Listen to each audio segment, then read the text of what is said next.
SOP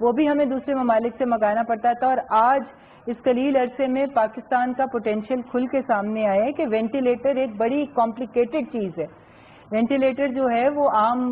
ملکوں میں نہیں بنتا، مگر پاکستان نے نہ صرف یہ کہ بہت اچھے ماڈلز جو ہیں وہ وینٹیلیٹر کے بنائے جو کہ NDMA کو ہینڈ اوور ہوئے ہیں اور ہمارے ہاسپٹلس میں یوز ہو رہے ہیں، بلکہ اب وہ وینٹیلیٹرز ہم ایکسپورٹ کرنے کی پوزیشنز میں بھی ہیں. اسی طرح یہ جو ایک N95 ماسک ہے وہ کبھی پاکستان میں نہیں بنا تھا، ہمیشہ باہر سے آتا تھا. آج 3 سے 4 فیکٹریز جو ہیں وہ N95 ماسک بنا رہی ہیں اور پاکستان جو ہے وہ اب اس کو ایکسپورٹ کرنے کی پوزیشن میں ہے. سینیٹائزرز بہت بڑی تعداد میں جو ہیں، کیونکہ اپنی ضرورت پوری کرنے کے بعد اتنے سینیٹائزرز بن رہے ہیں کہ ہم وہ بھی باہر ایکسپورٹ کر سکتے ہیں اور پوری دنیا کو سپلائی کر رہے ہیں، حتیٰ کہ امریکہ جیسا ملک جو ہے وہ بھی ہم سے چیزیں لے رہا ہے اس وقت. تو میں سمجھتی ہوں کہ اس وبا نے جہاں پر ہمیں آزمایا ہے وہاں پہ اس نے ہمارا پوٹینشیل بھی سامنے لے کر آئے ہیں، اور پاکستان نے وہ پروو کیا ہے کہ ہمارے ملک میں کہ یہ مٹی کتنی زرخیز ہے کہ یہاں سے کتنا کچھ ہو سکتا ہے. آپ نے جو فرنٹ لائن کے جو آپ کے شہداء تھے، ڈاکٹرز تھے، میڈیکل کا اسٹاف تھا،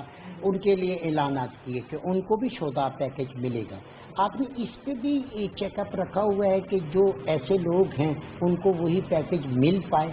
تو بالکل یہ ہمارے فرنٹ لائن سولجرز ہیں، ہمارے پورے ملک کے لیے ایک جہاد کر رہے ہیں، اور یہ آپ دیکھیں گے کہ خان صاحب کی ہر اسپیچ کے اندر ان کا ضرور ذکر ہوتا ہے، ان کی خدمات کا اعتراف کیا جاتا ہے، اور انشاءاللہ تعالی بالکل ان کی ہر چیز کا خیال رکھا جائے گا. ہم عام طور پہ دیکھتے ہیں کہ جب اس طرح کی کوئی مشکل ہوتی ہے تو ہمیں کوآپریشن چاہیے ہوتا ہے عوام کی طرف سے. آج میڈیا بھی ان کو اویئر کر رہا ہے، آپ کی منسٹری اویئر کر رہی ہے،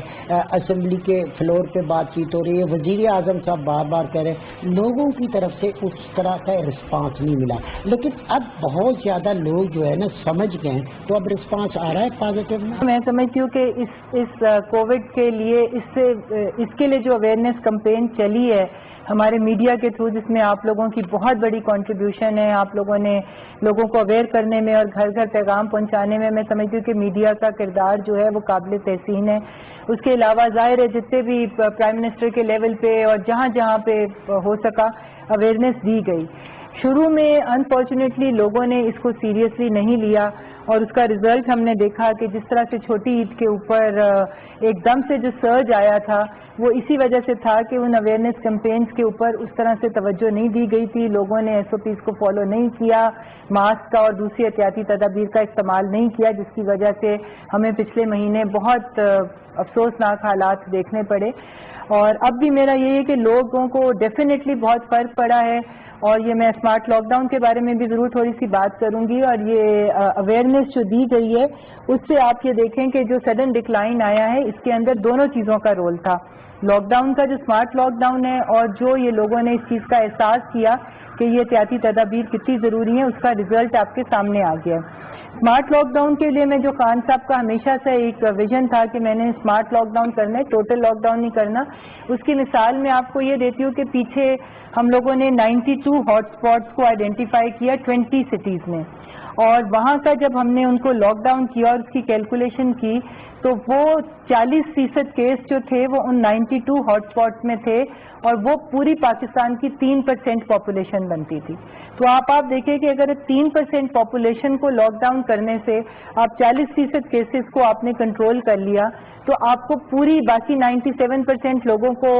کائے کو آپ نے لاک ڈاؤن کر کے معیشت کو روکنا تھا. تو اسمارٹ لاک ڈاؤن کی یہی اسٹریٹجی ہوتی ہے کہ آپ نے ہاٹ اسپاٹس کو آئیڈینٹیفائی کرنا ہے، ان کو لاک ڈاؤن کرنا ہے، ان کو آپ نے لوگوں سے میل جول سے روکنا ہے، اور اس کا رزلٹ آپ کے سامنے آ گیا ہے. جب حکومت کے زیر کنٹرول کرنے والے اداروں کے ناک کے نیچے یہ تاجر جب اپنے مفاد کی بات کرے گا، چیزوں کو سٹور کرے گا، وہ ماسک یہ جو میرے پاس ہے 20 روپے والا یہ 200 روپے کا بکے گا، یا پھر سینیٹائزر ہوگا، دیگر چیزیں ہوں گی، ادویات ہوں گے، تو وہاں پہ بھی تو حکومت کو ایک سخت ایکشن کرنا ہوگا. گورنمنٹ تقریباً 30 سے زیادہ ایڈوائزریز ایشو کر چکی ہوئی ہے جس میں یہ ٹرانسپورٹ کا، دکانداروں کا، ہاسپٹلس کا، جنازوں کا، مطلب جتنے بھی ہمارے روزمرہ کے معاملات ہیں اس کے اندر ہم نے ان کو کس طرح کنٹینیو کرنا ہے ایس او پیز کو فالو کرتے ہوئے، تاکہ وہ وبا کے مزید پھیلنے کا سبب نہ بنے.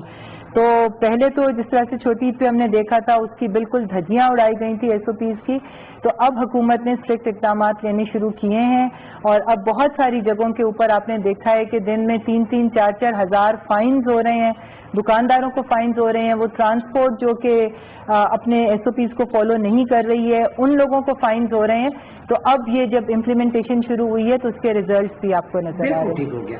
ایک اور چیز ڈاکٹر صاحبہ کہ ہم نے دیکھا کہ ہمارے ملک میں غربت بہت زیادہ ہے، غربت کی لکیر سے لوگ نیچے ہیں. آپ جب اس کو لنک کرتے ہیں، لاک ڈاؤن کی بات کرتے ہیں، اسمارٹ لاک ڈاؤن کی بات کرتے ہیں، تو وہ غریب آدمی جو ہے وہ جس کی دہاڑی چلی جائے گی، وہ اس کا روزگار ختم ہوا. آپ نے کلاس پروگرام جو ہے وہ دیا ہے، ساز پروگرام، مزید بھی پیکیجز جاری رہیں گے یا ایک ہی دفعہ ہو گیا؟ جب تک یہ کووڈ کا سارا سلسلہ ختم نہیں ہوتا یہ چلتا رہے گا. اور آپ نے یہ دیکھا ہے کہ یہ جس سے میں نے ذکر کیا تھا کہ جو 80% جو ہمارے نان رجسٹرڈ لیبر ہے، جس کا کوئی ریکارڈ کہیں پہ موجود نہیں ہے، ان تک پہنچنا بہت مشکل تھا. تو اس کے لیے یہ احساس پروگرام جو ہے یہ کریٹ کیا گیا، جس کے اندر موبائل کے اوپر لوگوں کو خود چانس ملا کہ وہ اپنے اپلیکیشنز دیں، اور پھر اس کی اسکروٹنی کر کے اور لوگوں تک پہنچا گیا، ان کے ڈور اسٹیپ پہ جا کے، ان کی یونین کاؤنسلز میں جا کے ان کو دیا گیا. اور جتنی بڑی تعداد میں سمجھتی ہوں کہ لوگ اس سے فیسیلیٹیٹ ہوئے ہیں، یہ جو 12,000 روپیہ ان لوگوں کو ملا تھا، اور اس کی وجہ سے جو ایک بہت کرائسس آنا تھا کہ لوگوں کے گھروں میں فاقے آ سکتے تھے، لوگوں کے ساتھ بہت ساری جو ایشوز آنے تھے، وہ اس پروگرام کے تحت جو ہے وہ بہت سارے لوگ فیسیلیٹیٹ ہوئے ہیں. شفافیت کی بات کرنی ہے، ٹرانسپیرنٹ کی بات کرنی ہے. ماضی میں بھی ہم نے پیلی ٹیکسی کی شکل میں، دیگر منصوبوں کی شکل میں دیکھا، لیکن اعتراضات آتے رہے. کیسے میں میسج آپ کے تھرو کنوے کروں گا عوام تک کہ یہ شفاف ہے، شفاف رہے گا اور صرف حقدار کو حق مل رہا ہے؟ آپ اس کی شفافیت یہ دیکھ لیں کہ اس وقت سب سے زیادہ بینیفیشریز احساس پروگرام کے جو ہیں وہ سندھ سے آئے ہیں، کیونکہ ایک شفاف طریقے سے اپلیکیشنز مانگی گئی تھیں، حقداروں کو تلاش کیا گیا تھا، اور سب سے زیادہ ان امپلائمنٹ اور جو برے حالات تھے وہ سندھ سے اپلیکیشنز آئیں. تو میں سمجھتی ہوں کہ کسی بھی گورنمنٹ کے زمانے میں یہ نہیں ہوا ہوگا کہ وہ ایک مخالف اپوزیشن کی جو پروونس تھی اس کو سب سے زیادہ فیسیلیٹیٹ کیا گیا. یہ اس کی شفافیت کا سب سے بڑا ثبوت ہے. ایک اور چیز دیکھتے ہیں ہم کہ اگر حکومت میں ہم دیکھیں کہ کچھ لوگ حکومت میں ہوتے ہیں، اپوزیشن میں ہوتے ہیں، آزاد پارٹیاں ہوتے ہیں، لیکن جب اس طرح کی وبا ہو جو پوری قوم کے لیے ایک آزمائش ہو تو وہ تمام لوگوں کو مل کے چلنا ہوگا. آپ کو اپوزیشن سے بھی اس حوالے سے تعاون ملا؟ 18ویں ترمیم کے بعد صوبوں کے پاس یہ اختیارات تھے، اس لیے انہوں نے اپنی اپنی مرضی کے مطابق جو ہے وہ ڈفرینٹ ایکشنز لیے ہیں. فیڈرل گورنمنٹ کا کام تھا کہ ان کو ایڈوائزریز ایشو کرتے، ان کو ایس او پیز بتاتے، ان کو اپنی پالیسیز بتاتے، مگر 18ویں ترمیم کی وجہ سے فیڈرل گورنمنٹ ان کو باؤنڈ نہیں کر سکتی تھی، ان کے پاس یہ ثوابدیدی اختیار تھا. جو کام فیڈرل گورنمنٹ کا تھا کہ ہم نے پی پیز پرووائڈ کرنے ہیں، ہم نے ان کو ڈائگنوسٹک کٹس پرووائڈ کرنی ہے، ہم نے ٹیکنیکل سٹاف کو ٹریننگ پرووائڈ کرنی ہے، ہم نے وینٹیلیٹرز پرووائڈ کرنے، یہ تمام کام این ڈی ایم اے کے تھرو فیڈرل گورنمنٹ نے پوری طرح سے جو ہے وہ سر انجام دیا ہے. باقی لاک ڈاؤن کس قسم کا ہونا ہے، کتنی دیر رہنا ہے، یہ صوبوں کا اختیار تھا. اگر وہ فیڈرل گورنمنٹ کے ایڈوائزریز پہ چلتے تو میں سمجھتی ہوں کہ بہتر ریزلٹس ملتے، کیونکہ ہم نے دیکھا ہے کہ سندھ گورنمنٹ کی جو پالیسیز تھیں، آج سب سے زیادہ کیسز، حالانکہ پاپولیشن وائز جو ہے وہ پنجاب سب سے آگے ہے، مگر کیسز وائز جو ہے وہ اس وقت سندھ سب سے آگے ہے. میں سمجھتی ہوں اگر فیڈرل گورنمنٹ کی پالیسیز کے ساتھ سندھ گورنمنٹ زیادہ کوآپریٹ کرتی تو شاید ان کو بھی بہتر ریزلٹ مل جاتے ہیں. آپ سمجھتے ہیں کہ آنے والے وقت میں ایک جوائنٹ میٹنگ کی ضرورت ہے، اس طرح کی تمام پولیٹیکل پارٹیاں، تمام صوبوں کے لوگ، تاکہ اس پہ ایک اور مؤثر طریقے سے ہم حکمت عملی بنائیں اور اس کو جڑ سے ختم کریں؟ پرائم منسٹر صاحب نے پہلے دن ہی نیشنل کوآرڈینیشن کمیٹی تشکیل دے دی تھی.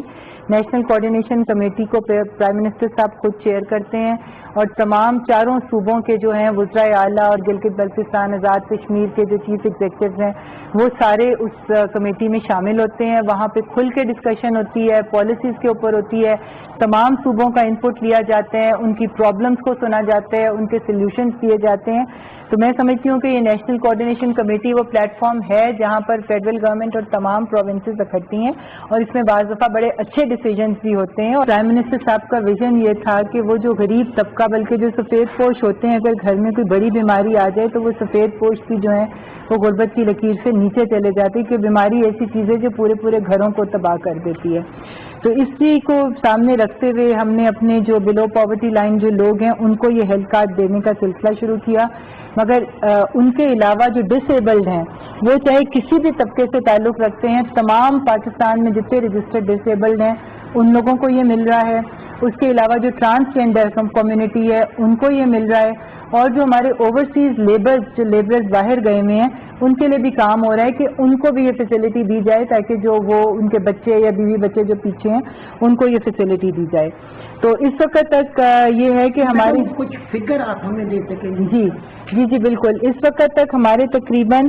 8.5 ملین فیملیز جو ہیں ان تک یہ سہولت پہنچ چکی ہوئی ہے, اور رزلٹ اس کا میں آپ کو یہ بتا دوں کہ اس کے تحت تقریباً 1 ملین ہاسپٹل وزٹس ہو چکے ہیں. اور یہ کارڈ جو ہیں یہ پنجاب, KPK,